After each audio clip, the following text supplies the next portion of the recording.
el presidente de la Cámara de Industrias de Guayaquil. Buenos días, bienvenido a Contacto Directo. Buenos días, Alfredo, gracias por la entrevista. En estos 7 años de gobierno de Rafael Correa, el mantenimiento de la dolarización, ¿qué papel ha jugado? ¿Sigue asegurada la dolarización?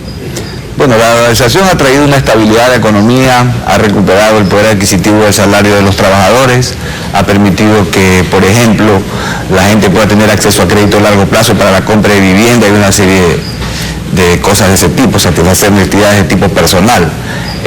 ¿Está garantizada la dolarización? Bueno, en tanto y en cuanto se tomen las medidas necesarias en el sentido de que puedan venir más dólares al país de los que salen, diríamos que sí, pero ya hemos analizado en alguna otra entrevista problemas como lo que hay de la balanza comercial y ese tipo de cosas que no andan nada bien. El gobierno ahora, con el afán de proteger esa balanza comercial, ha implementado que le llaman obstáculos técnicos. Claro, ya vamos a analizar eso después, pero hay otra decisión importante que tomó el gobierno, que fue la recompra de la deuda externa contraída originalmente por la dictadura militar, que hipotecó a todos los gobiernos civiles desde el 79 hasta el 2007. ¿Esto fue un aporte liberador para la economía nacional o trajo alguna secuela para el sector privado o para el sector público? A ver, mire, los apalancamientos o los endeudamientos son necesarios en virtud, digamos, de un grado de desarrollo o de algún tipo de inversión que usted quiera hacer. O sea, pretender hacer todo, digamos, como empresario, eventualmente una inversión de determinada magnitud solo con recursos propios a veces es difícil. Usted tiene que recurrir a la banca y tomar un crédito. En los créditos que se toman y que se firman hay que cumplirlos y hay que honrarlos, ¿verdad? Entonces, mucho se ha dicho de la deuda externa pasada, etcétera, etcétera, pero fue deuda que en su momento entró al país y de alguna forma sirvió para la economía del país. Se la usó mal, se la usó bien. El gobierno consideró que era una deuda legal pero ilegítima y entró en un proceso de recompra que fue una especie de una recompra hostil y eso ocasionó que se nos cierren los mercados financieros en el mundo. Pero para el sector privado no. Bueno, sí, también para el sector privado, porque recuerde usted que la banca privada local tiene líneas de crédito de los bancos exteriores. Antiguamente había créditos para desarrollo, para largo plazo que venían desde afuera, eso se cortó. Quedaron líneas de crédito para comercio exterior y ese tipo de cosas y con el tiempo se ha ido recuperando, porque también la banca también se ha ido fortaleciendo con el tiempo y ha demostrado, digamos, niveles de solvencia importantes.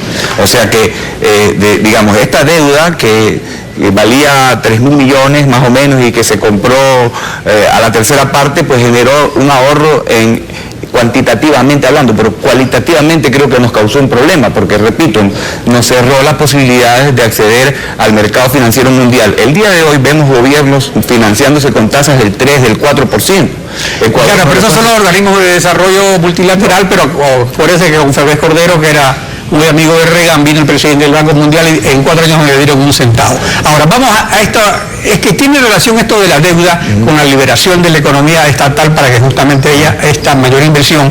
Y el resultado es el aumento de la participación estatal en la economía impulsado por el presidente Correa. O sea, ¿qué aspectos positivos y qué aspectos negativos tiene este aumento del aparato estatal en el Producto Interno Bruto? Mire, hasta el año 2007, el aporte de la inversión pública a la economía del país era del orden del 4%, que es más o menos el promedio de América. Desde esa fecha hasta la presente, eso cambió. El gobierno del presidente Correa, producto de unos ingresos extraordinarios por un precio del petróleo que ya se ha dicho que ha sido histórico, etcétera, etcétera, subió esa cifra de 4 hasta el 12%, ¿verdad? Basado en estos ingresos extraordinarios del petróleo. Por otro lado, la relación en esa época era 30% más o menos contribuía el Estado, el sector público, 70% contribuía el sector privado.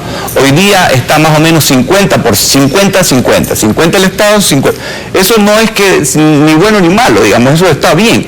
Lo importante hubiera sido que toda esta inversión que el gobierno ha hecho durante todo este tiempo en infraestructura, en mejorar los servicios de salud, los servicios de educación, que entre otras cosas son factores de competitividad para las empresas, porque tener un pueblo sano y educado es una buena cosa para las empresas. Digo, lo importante hubiera sido que en este tiempo se hubieran ido creando los ambientes necesarios para que florezcan los emprendimientos.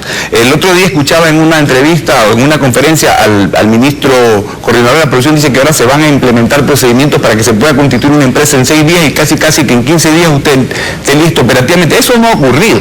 ¿Quién puede pasar? Claro, esas son las cosas que han ocurrido y que ya han pasado 7 años, pero en todo caso, en términos generales, de la bonanza económica petrolera también goza el sector privado. Pero lo que hay es que la inversión privada en nuevos negocios es la que ha caído. hay, digamos, reinversión en los mismos negocios que están bien. Ahora, ¿es eso suficiente o se desaprovecha el aporte adicional que puede brindar el sector privado? Mire, el gobierno contrató a una consultora coreana para que le estudie el modelo de desarrollo. Y esa consultora coreana, que el presidente ha dicho que admira el modelo coreano, le recomendó que a partir de lo que Ecuador hace bien, que son la agroindustria, la agricultura, la pesca, la metalmecánica, desde ahí se haga fuerte.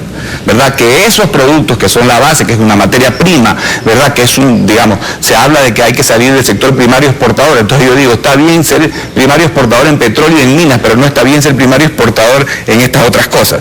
Entonces, a partir de eso es que se debe buscar mecanismos de agregar valor. Se habla de una matriz productiva, está muy bien. Está muy bien que se quiera pasar de ser un país productor de bienes primarios a bienes manufacturados, pero tenemos que tener conciencia que en el mundo todos los países están embarcados en una política de mejorar sus economías y todo. Entonces, competir con el mundo no es fácil. Claro, y ese es el punto, porque el gobierno tiene como una aversión a los acuerdos comerciales que impulsen las exportaciones no petroleras, en consecuencia, la inversión privada. Ahora, esa sería para usted una de las fallas realmente preocupantes, una de las omisiones del gobierno. Definitivamente, Alfredo, porque fíjese, Ecuador es un país pequeño, de 14 millones de personas, ya lo hemos dicho, y su producción tiene que estar orientada a la exportación, ¿verdad? Porque todo el atún que se produce, todo el camarón que se produce, las flores, el cacao, el café, etcétera, si nos tuviéramos que consumirlo localmente, pues se pudriría, digamos, los productos. Hay que buscar los mercados. Y cuando uno sale a los mercados, tiene que competir en calidad, en precio, etcétera, etcétera. Entonces, para que uno pueda vender estos productos bien en los mercados, tiene que tener acuerdos comerciales. Yo recuerdo una anécdota, si usted me permite, hace unos 4 o 5 años, con oportunidad de un aniversario de la Cámara de Comercio, vino invitada la doctora Bachelet como oradora. Y en un almuerzo privado que tuvimos, yo le hice la pregunta, le digo, doctora Bachelet, ¿cómo le ha ido a Chile con este proceso de apertura y de acuerdos comerciales con el mundo? Me dijo, fantástico, tenemos un mercado de 5.000 millones de personas.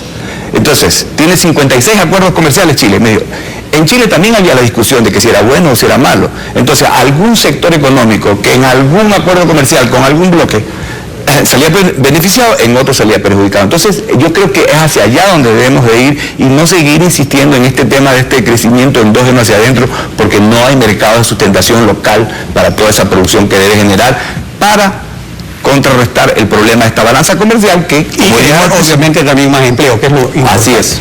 Gracias, Bruno Leones, por su participación en Contacto Directo.